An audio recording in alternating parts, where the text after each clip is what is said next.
Salut à tous, c'est Chozo, l'admin de la FCFC, et aujourd'hui on va commencer une nouvelle série que j'ai intitulée les rubans, parce qu'on va voir dedans les éventails, mais aussi tout ce qui est du type spring, dribble, fontaine, etc. Tout ce qui fonctionne dans des rubans ininterrompus de cartes, que ce soit en mouvement ou pas.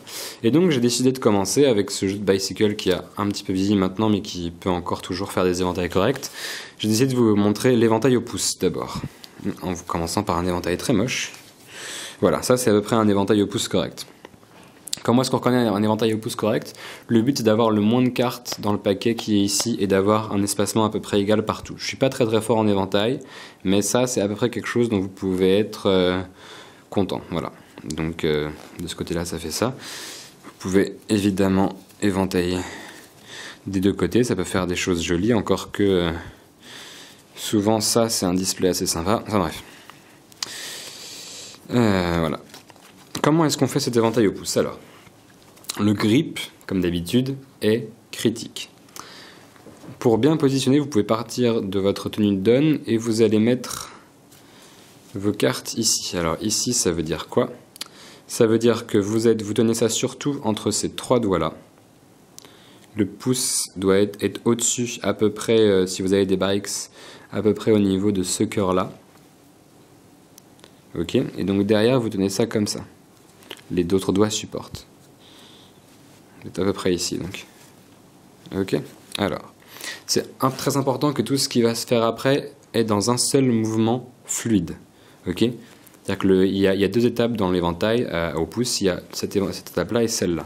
Mais il faut que ce soit fait. Il ne faut pas commencer par apprendre ça et après à faire ça, même si là ça donne un éventail pas trop moche. En général c'est un peu mauvais karma. En tout cas moi j'ai appris ça comme ça, donc je vous donne ça comme je l'ai appris. Qu'est-ce que ça va donner? Ça va donner ça. Vous êtes dans ce grip là donc, d'ailleurs là je le prends avec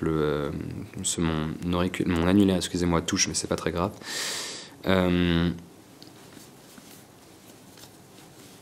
Qu'est-ce que je fais? Si jamais déjà la première chose c'est qu'il ne faut pas avoir encore une fois trop de pression. Pourquoi? Si vous avez trop de pression, bon, évidemment, là j'ai des cartes qui font des bons éventails, mais en général, si vous avez trop de pression, vous allez, c'est bien possible qu'au début, vous allez avoir des éventails qui vous donnent ça en fait.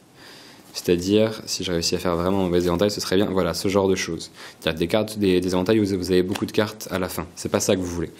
Alors, le premier mouvement, vous avez une sorte de straddle grip inversé. Ces deux doigts-là, c'est-à-dire l'annulaire et je vais y arriver un jour. L'annulaire et le majeur droit vont sur le côté, presque au niveau du coin supérieur droit, mais pas exactement. Vous mettez votre index ici et votre pouce là, et vous allez reculer jusqu'à être ici. Ok, donc vous partez là, et vous allez reculer jusqu'à être ici, dans un angle comme ça.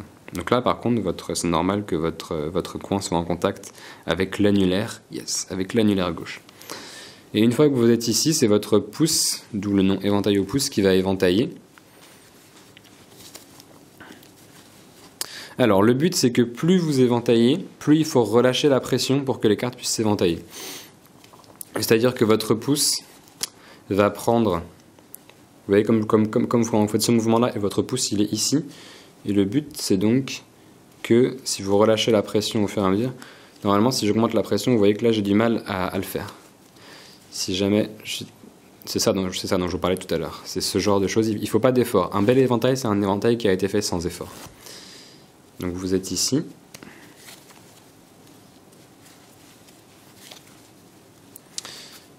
Vous êtes ici, et donc c'est votre pouce, tout simplement.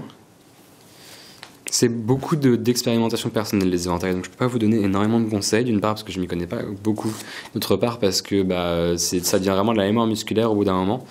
Ce qu'il faut retenir aussi, c'est que même si votre pouce va être ici, là, il ne faut pas qu'il éventaille à partir de là, sinon voilà ce qui va se passer, vous allez faire une par une, et au final vous allez arriver là, et ça c'est moche. Il faut vraiment prendre, même si c'est bien qu'il soit ici, parce qu'au début vous allez forcément devoir éventailler les premières, mais après vous voyez que mon pouce il se détache complètement. Quand je le fais au ralenti c'est moche, mais le but c'est que vous finissiez presque par éventailler les dernières. Donc pour ça, il faut non seulement relâcher la pression des doigts ici, il va falloir être relaxé à la fin, mais en plus il va falloir que votre pouce se déplace très subtilement, enfin il va falloir que la pression appliquée par votre pouce passe de cet endroit-là des cartes, pour les éventailler, et passe progressivement à toutes les autres, c'est-à-dire comme ceci. C'est difficile à montrer au ralenti, je pense même que c'est impossible. Mais si vous voyez ici mon pouce, hop, au final, vous voyez, là je suis plus en contact qu'avec les, je sais pas combien, les 3 dernières, vous voyez. Je suis passé d'être en contact avec 52 cartes à 3. C'est ça le plus important dans un éventail. Parce qu'un éventail, à la base, qu'est-ce que c'est? Un éventail, c'est pas plus que ça, en fait. C'est-à-dire un étalement sur la table. Sauf que c'est un étalement qui se fait dans les mains. Or, si vous faites un étalement sur la table, vous voyez bien que c'est exactement pareil. Là, ici, je commence par le même genre de get ready. Et après, mon index, il applique une pression égale, mais finalement, vous voyez qu'au début, j'étais ici, et à la fin, je termine, il n'y a que cette phalange-là qui touche. Pourquoi? Parce que j'étale les cartes qui sont à des hauteurs différentes. Donc là, c'est pareil. C'est très important que votre éventail au pouce fasse un vrai cercle. C'est-à-dire qu'il ne faut pas que vous arriviez à ce genre de choses. Si jamais vous arrivez à ce genre de formation, c'est que vous n'êtes pas parti assez loin derrière. Vous voyez que là j'ai un vrai cercle. Si jamais je fais ça, c'est carrément moche. Si jamais je fais ça, vous voyez que là j'ai tout cet espace-là où j'aurais pu faire des choses. Donc n'oubliez pas le grip ici. On va en arrière et c'est le pouce qui le pouce pousse les cartes en fait pour faire une mauvaise paronomase. Voilà. Je ne peux pas vous donner beaucoup plus de conseils. Si vous avez des questions vraiment très précises sur les éventails, aussi j'ai beaucoup de mal à fermer l'éventail à une main. Ça c'est un péché de ma part. Donc ça, je vous conseille de...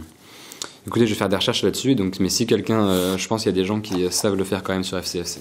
Donc si vous avez des questions sur l'éventail au pouce, n'hésitez pas à vous inscrire sur le forum, et je m'efforcerai d'y répondre, parce que là, comme ça, je vois pas non plus quels sont les points très particuliers, mais je suppose que si vous me dites, alors à tel moment, j'arrive avec telle formation de cartes, qu'est-ce que ça veut dire?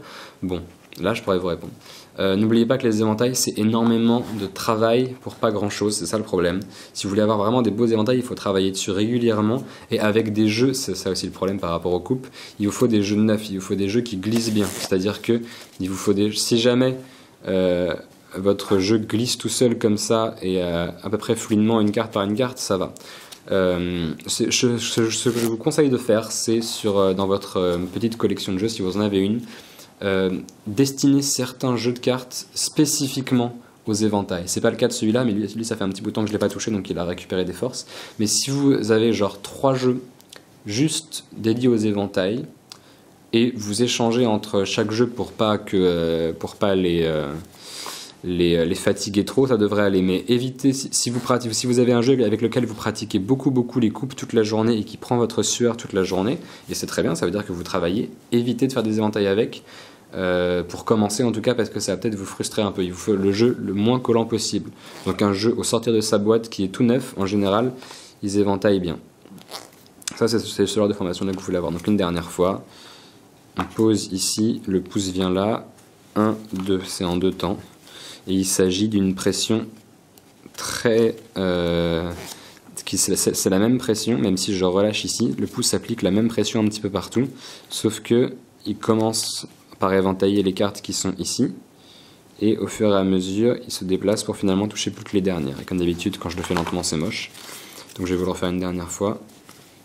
Ça donne des choses comme ça. Voilà. J'espère que ça aura répondu à quelques-unes de vos questions. Amusez-vous bien. Et on se retrouve dès que possible pour un nouveau tutoriel. Salut!